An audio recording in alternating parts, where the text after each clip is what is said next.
আপনি রাতে 2 রাকাত নামাজ পড়ে একটা দোয়া পড়ে আল্লাহর কাছে চাইবেন, আল্লাহ আমার জীবন সঙ্গিনী বাছাই করতে চাই, একসাথে আমরা দুনিয়াতেও সংসার করব, তোমার জান্নাতেও একসাথে ঢুকতে চাই।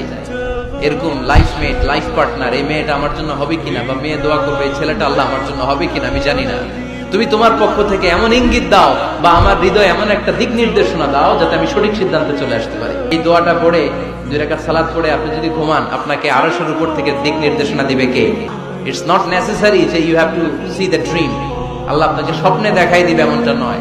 হয়তো এমন হতে পারে একটা ইঙ্গিত আপনি পাবেন, অথবা ঘুম থেকে ওঠার পরে এই ফ্যামিলির প্রতি আপনার একটা আলাদা আকর্ষণ জাগবে, তখনই আপনি বুঝবেন আল্লাহর পক্ষ থেকে এই রহমত নাযিল করেছে কে। ইস্তেখারা করবেন। সেই বুখারীর হাদিস, কানা রাসূলুল্লাহ সাল্লাল্লাহু আলাইহি ওয়াসাল্লাম ইউআল্লিমুনা আল-ইস্তিখারা ফিল উমুরি কুল্লিহা কামা ইউআল্লিমুনা সূরাতা মিনাল কুরআন। বিশ্বনবী আমাদেরকে যেভাবে কোরআনের সূরা শিখাতো ওইভাবে ইস্তেখারাও শিখায় দিয়েছে।